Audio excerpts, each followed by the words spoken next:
تو زیادہ ایکسپلین کرنا آپ کو مجرم ثابت کر ہی دیتا ہے، اور زیادہ صفائیاں دینے والا ویسے ہی مجرم لگتا ہے۔ آگے کیا ہوا؟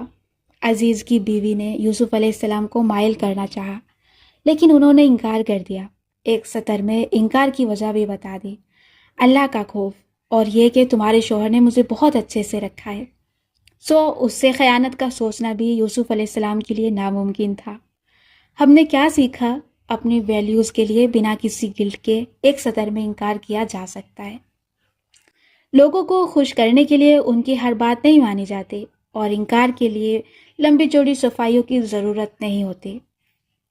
عزیز کی بیوی اور یوسف علیہ السلام کو اس کمرے سے نکلتے جب عزیز نے دیکھ لیا اور بیوی نے جان لیا کہ وہ پکڑی گئی ہے، تو اس نے فوراً یوسف علیہ السلام پہ الزام لگا دیا کہ کیا سزا ہونی چاہیے اس شخص کی جو تمہاری بیوی کے ساتھ برائی کا ارادہ کرے۔ اس بات پہ یوسف علیہ السلام نے ایک ہی سطر میں اپنی صفائی دی۔ ایک الزام لگا سو ایک وضاحت دی۔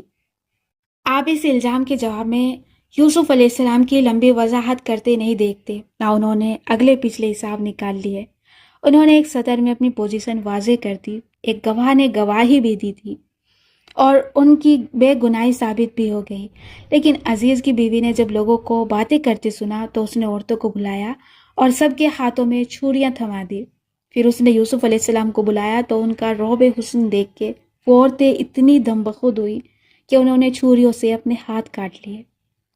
اس پہ عزیز کی بیوی نے ان عورتوں کو اپنے یوسف علیہ السلام کے لیے احساسات بیان کرتی ہے۔ میں یہ واقعہ پڑھتے ہوئے سوچ رہی تھی کہ وہ بڑی بے خوف عورت تھی۔ اس کو معلوم تھا کہ لوگوں کے پوچھے بنا وہ یہ سب بتا کے خواہ مخواہ اپنی عزت مزید خراب کر رہی ہے۔ اس کے شوہر کو پہلے سے ہی سب معلوم تھا، لیکن اس نے پھر بھی یہ کیا۔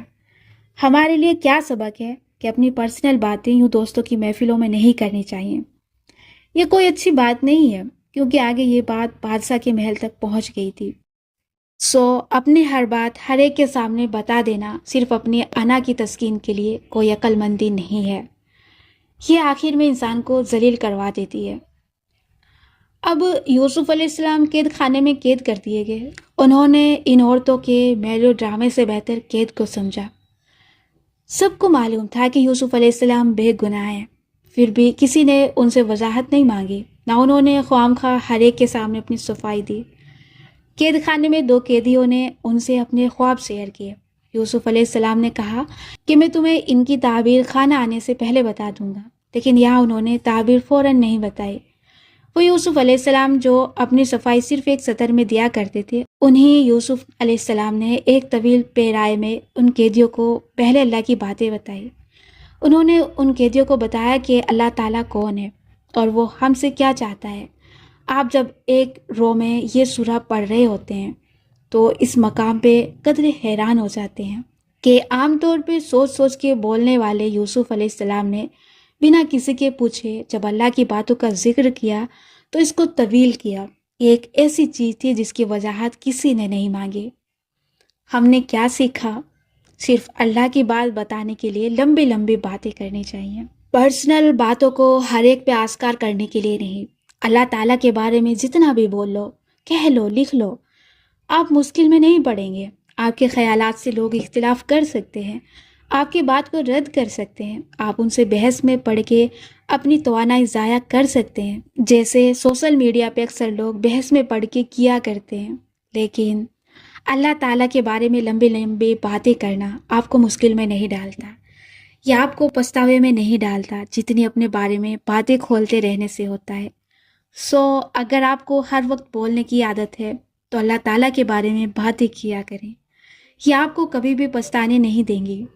جب یوسف علیہ السلام کو بادشاہ نے اچھی تعبیر کرنے اور تعبیر دینے پہ بلوایا تو یوسف علیہ السلام نہیں گئے۔ انہوں نے کہا کہ بادشاہ سے کہو پہلے معلوم کریں کیا بنا ان عورتوں کا جنہوں نے اپنے ہاتھ کاٹ لیے تھے۔ یعنی انہوں نے یہاں بھی یہ نہیں کیا کہ بادشاہ کے پاس جا کے پہلے اپنی صفائی دیتے یا اس عورت کے خلاف بولتے۔ جس انسان کا ضمیر صاف ہوتا ہے نا، وہ دوسرے کا ظرف آزماتا ہے۔ دیکھتے ہیں کہ بادشاہ کتنا دانا ہے، وہ خود معلوم کرے کہ میری ریپوٹیشن کیا ہے، وہ خود تحقیق کرے اور مجھے ہر الزام سے بری کرے۔ ثابت ہوا کہ خواہ مخواہ خود کو ایکسپلین کرتے رہنا آپ کی عزت نفس کے خلاف ہوتا ہے۔ معزز لوگ یہ نہیں کرتے، جب بالآخر اس عورت نے آ کے یوسف علیہ السلام کے حق میں گواہی دے کے اپنی غلطی کا اعتراف کر لیا، تب جا کے یوسف علیہ السلام نے فرمایا کہ میں اپنے نفس کو بری الذمہ نہیں قرار دیتا۔ وہ بھی وضاحت نہیں تھی، وہ صرف اس بات کا اعتراف تھا کہ میں انسان ہوں۔ اس کو عاجزی کہتے ہیں۔ سو اگر ہمیں کبھی اپنے آپ کو وضاحت دینی پڑے تو اپنی غلطی پہ ڈٹے رہنے کی بجائے یوسف علیہ السلام کی طرح اپنے انسان ہونے کی وضاحت دے دیا کریں۔ ان کی تو کوئی غلطی بھی نہیں تھی۔ اس کے علاوہ کب دی یوسف علیہ السلام نے اپنے بارے میں وضاحت؟ جب بادشاہ نے ان کو اپنا مصیر مقرر کرنا چاہا، تب یوسف علیہ السلام نے اپنی خوبیاں بیان کر کے کہا کہ مجھے خزانے پہ مقرر کر دیں، بے شک میں حفاظت بھی کر سکتا ہوں اور علم والا بھی ہوں۔ سو اپنی خوبیاں صرف اس وقت بیان کرنا جب آپ کسی کام میں کوئی ویلیو ایڈ کر سکیں، کسی کو نفع دے سکیں، یہ ہمیں کرنا چاہیے۔ یہاں بھی بادشاہ نے نہیں پوچھا کہ تم کس کام میں اچھے ہو، یوسف علیہ السلام نے خود بتایا۔ سو ہم نے کیا سیکھا کہ جب ہم اپنی خوبیاں یا اپنے پاس موجود کسی اچھی چیز سے کسی کام میں ویلیو ایڈ کر سکیں تو ہمیں اس خوبی، صلاحیت یا چیز کے بارے میں بتا دینا چاہیے، لیکن صرف اس کے بارے میں جس کے بارے میں ہم بہت کانفیڈنٹ ہوں، اور یہ تب ہو سکتا ہے جب ہمیں اپنی قدر معلوم ہو۔ جب یوسف علیہ السلام نے ایک تعبیر کے ذریعے اپنے بھائی کو اپنے پاس روک لیا بظاہر چوری کے الزام میں، اور وہی سین دوبارہ بنایا جو ان کے بھائیوں نے ان کے ساتھ بچپن میں کیا تھا، تو بھائی روتے پیٹتے واپس گئے اور اپنے باپ سے کہا کہ تیرے بیٹے نے چوری کی ہے، اس لیے اس کو عزیز نے روک لیا ہے۔ اور یہ سچ ہے، بے شک پوچھ لو قافلے والوں سے، بے شک پوچھ لو بستی والوں سے، فلاں سے پوچھو، بے شک فلاں سے پوچھ لو۔ یہ کون کہتا ہے؟ جو گلٹی ہوتا ہے، جو جھوٹا ہوتا ہے۔ حالانکہ وہ لوگ جھوٹ نہیں بول رہے تھے، لیکن جو ایک دفعہ جھوٹ بول چکا ہو اس کو اپنے اوپر سے اعتبار ختم ہو جاتا ہے، وہ سیلف ڈاؤٹ میں پڑ جاتا ہے اور یوں وہ وضاحتیں دینے لگتا ہے۔ ہم نے کیا سیکھا؟ ہر حالت میں سچی اور صاف بات کرنی چاہیے تاکہ ہم لمبی وضاحتوں سے خود کو بچا سکیں اور ہمارا سسٹم بیلنس ہو جائے۔ سورہ یوسف کو یہی مکمل کر کے ہم اپنی زندگیوں کی طرف آتے ہیں۔ آپ کیسے اپنی روزمرہ کی زندگیوں میں اوور وضاحتیں دینے سے بچ سکتے ہیں؟ آپ کو کیا چیز وضاحت دینے پہ اکساتی ہے؟ اس کو انگریزی میں ٹریگر کہتے ہیں۔ جیسے پستول کا ٹریگر دبانے سے گولی آگ کی طرح باہر نکل کے تباہی کر دیتی ہے، ویسے ہی ہمارا کوئی ایک ٹریگر ہوتا ہے جو بنا سوچے سمجھے ہم سے کوئی کام کروا دیتا ہے۔ آپ کا ٹریگر کیا ہے؟ آپ کب ایک دم سے وضاحتیں دینے لگ جاتے ہیں؟ کوئی ہمیں برا نہ سمجھے، کوئی ہماری نیت پہ شک نہ کرے، کوئی یہ نہ کہے کہ یہ فضول خرچ ہے اور اصل جویلری پہ اتنے پیسے خرچ کرتی ہے، سو آپ اس کو ضرور بتائیں کہ نہیں، میں نے یہ لبرٹی سے 1000 روپے میں لیا تھا، ہاں ہاں کر لیں آپ، مجھے اجازت ہے۔ یا جب آپ کسی سے دوستی کرنا چاہیں، کسی کے قریب ہونا چاہیں، کب آپ بہت بولتے ہیں؟ جب کسی کو امپریس کرنا ہو، جب آپ کو لگے کہ سب آپ کو گھیر کے آپ پہ حملہ کر رہے ہیں۔ اپنے اس ٹریگر کو پہچانیں اور اگلی دفعہ اس سچویشن میں جائیں تو پہلے سے ہی خود کو خبردار کر لیں۔ نمبر 2، اپنے الفاظ کو مختصر رکھنا سیکھیں۔ یہ وہ چیز ہے جس کی پریکٹس آپ ابھی اس کتاب کو بند کرنے کے بعد سے شروع کر سکتے ہیں۔ آج سے آپ جس کو بھی ٹیکسٹ کریں یا جس سے بھی بات کریں، کیونکہ آپ جس دنیا اور جس موبائل میں رہتے ہیں وہ انسانوں سے بھرے ہیں، سو آپ کو مسلسل لوگوں سے بات کرنی ہوتی ہے۔ اپنے ٹیکسٹ اور الفاظ کو چھوٹا رکھیں، جو پوچھا جائے وہی بتائیں۔ اس چیز کو آہستہ آہستہ پریکٹس کریں۔ میں نے جتنے بھی ایسے لوگ زندگی میں دیکھے ہیں جو بہت انسپائرنگ ہوں یا رعب دار ہوں یا جن سے میں بہت متاثر رہی ہوں، ان کے ٹیکسٹ ہمیشہ مختصر مگر جامع ہوتے ہیں۔ الفاظ جتنے مختصر مگر جامع ہوں اتنے پراسرار ہوتے ہیں۔ الفاظ جتنے زیادہ ہوتے ہیں اتنی ہی ان کی قدر کم ہوتی ہے۔ یہاں رائٹرز اور ان کی کتابوں کی بات نہیں ہو رہی، ہمیں لائسنس ہے لمبی لمبی کتابیں لکھنے کا۔ اچھا، نمبر 3، وضاحتوں کی جگہ سوال پوچھا کریں۔ اگر آپ کو بھی وضاحتیں دینے کی عادت ہے اور یہ کم نہیں ہو پا رہی تو اس کو سوالات سے بدل دیں۔ جب کسی ایسی محفل میں بیٹھیں جہاں آپ ہر دفعہ بہت بول جاتے ہوں، وہاں سوال پوچھا کریں۔ بجائے اس کے کہ آپ لوگوں کو وضاحتیں دیں لمبی لمبی کے، آپ لوگوں سے سوال پوچھا کریں، کیونکہ اگر آپ کو بولنے کا شوق ہے تو آپ اپنی نیچر نہیں بدل سکتے، آپ نے خود کو مجبور نہیں کرنا، بس اپنے بارے میں بتانے کے بجائے زندگی، ویلیوز، اللہ کی کتاب، ایسی چیزوں پہ بات کریں یا سوال پوچھا کریں۔ کوئی کہے کہ تمہارا نیکلیس بہت اچھا لگ رہا ہے تو کہیے تھینک یو، آپ پہ بھی یہ کلر بہت سوٹ کر رہا ہے، آپ کہاں سے لیتی ہیں اتنے چپ پرنٹس؟ کیا یہ بہتر نہیں ہے؟ لیبرٹی کی شاپنگ بتانے سے تو بہتر ہے نا؟ ہمیں کیوں اپنا آپ اوور ایکسپلین نہیں کرنا چاہیے؟ کیونکہ یہ ہمارا اعتماد ختم کرتا ہے اور ہم اس سائیکل سے کبھی نہیں نکل پاتے کہ اوہو کہیں وہ میرے بارے میں یہ نہ سوچے۔ بھئی اس کو سوچنے دو، وہ جو سوچتا ہے وہ ایک بالغ انسان ہے، اس کی اپنی سوچ ہے، اس سے کوئی فرق نہیں پڑتا اگر وہ آپ کو غلط سمجھے۔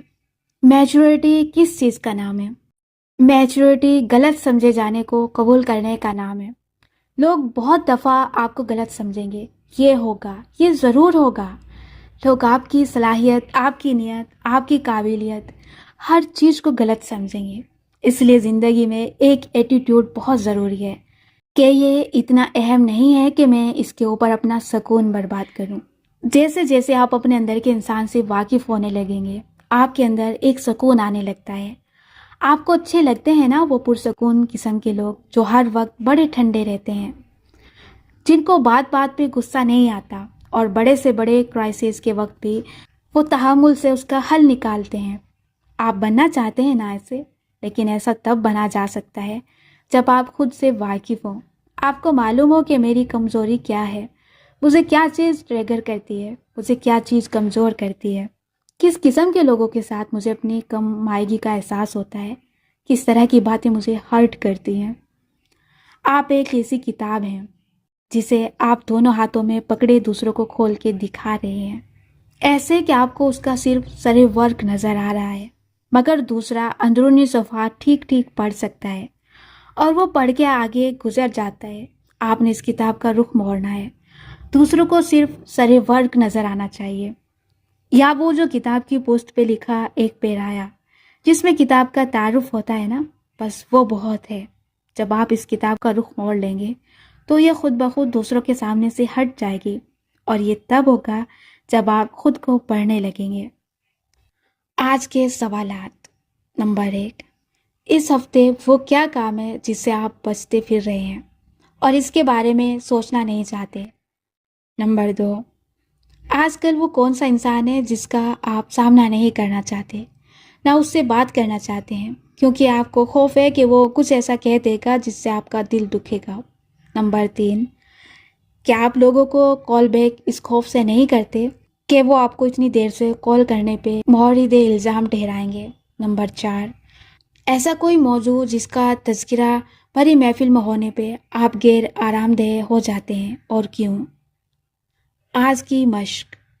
گزشتہ روز کی طرح ڈائری میں 4 لائن کا کالم بنا کر اپنے آج کے خیالات، جذبات کی نشاندہی اور اپنے لیے مثبت پیغامات لکھیں۔